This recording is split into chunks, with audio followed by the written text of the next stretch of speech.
evening, everybody. My name is Monica. I will be refuting Justin's speech. His main claim is that biofuels are superior to fossil fuels. His secondary claims are that biofuels are renewable energy, unlike fossil fuels. The second claim was fossil fuels harm the environment more than fossil fuels harm the environment more than biofuels. And lastly, biofuels increase the performance of automobiles. In response to this first claim that it's a renewable energy, I agree. Biofuels are renewable energy. However, he neglected to explain that the production of biofuels use up a significant amount of fossil fuels in the agricultural and industrial conversion stages.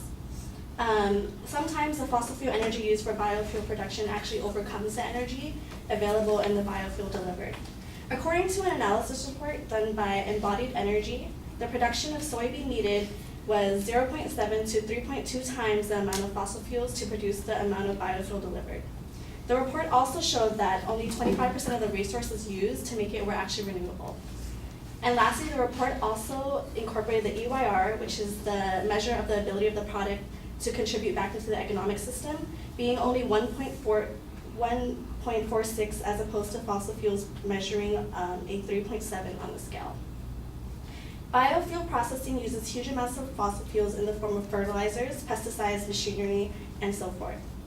He also explained that biofuel crops can be grown year after year, so there would be no price fluctuations.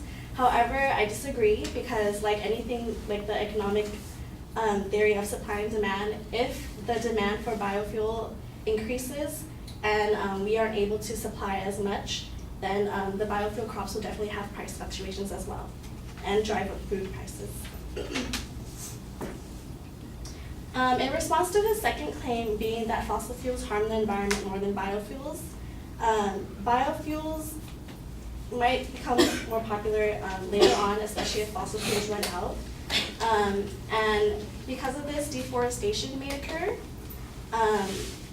Biofuel production benefits of the carbon emissions may actually be offset, partly or entirely for decades, by emissions from the resulting land use changes, in addition to the amount of fossil fuels that are used to make it. According to the website biofuel.org, we may not have enough land to grow enough crops to meet the demand in the future. Corn needs 336 million acres to 563,000 square miles to yield only 400 gallons per acre per year.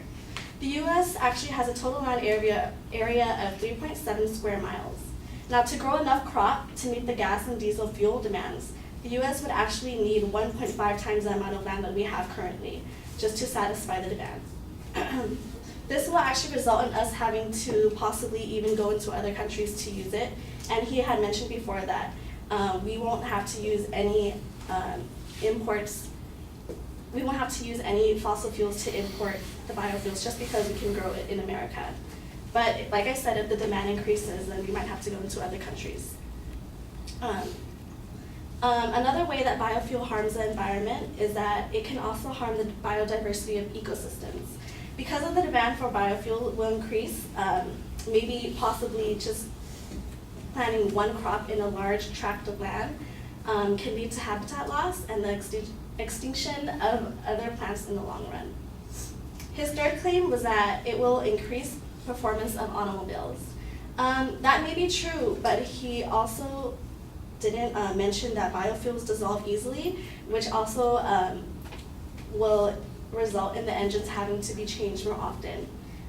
Additionally, according to Natural Health and Science News, biofuels do not burn as efficiently and can be rough on the engines themselves.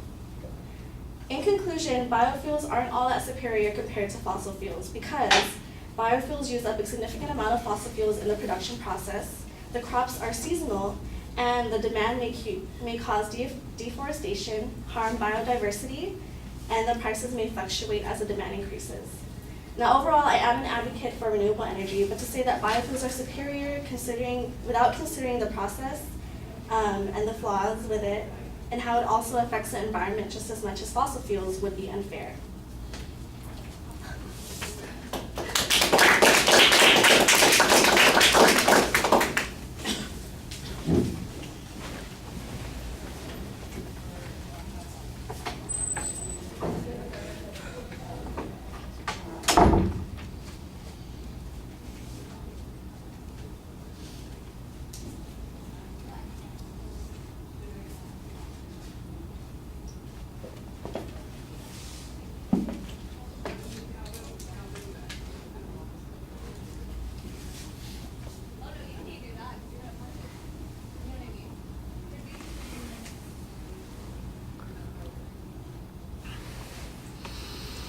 Okay, the claims are labeled clearly. There's not any structural issue that's a problem. I think you're doing a good job there. There are a couple of good counterclaims that you're presenting. I think that that's okay. On that first point, for instance, the use of fossil fuels in producing biofuels and showing how significant that is, that was pretty solid.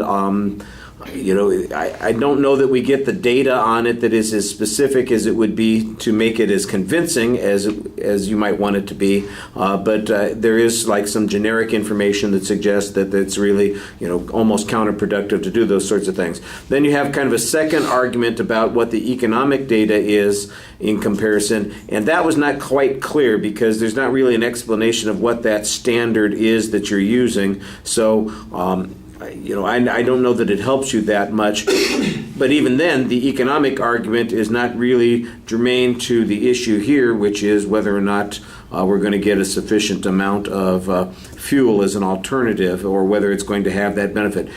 You make a price argument about fluctuation that's mostly asserted. I think it's a reasonable press to make. It would be helpful to have some information about why there might be changes in the demand for the amount of fuels that we have, particularly corn, for instance, since that's the biofuel that you mentioned. The transition, the second point's clear. The link to deforestation was not quite as clear as it should be. I get the assumption that it means basically this is going to come about because we have insufficient land, so we'd have to clear someplace in order to grow the biofuels that are necessary to provide us the energy. I think that's the inference that you're making. It wasn't really very, like I said, very clearly explained.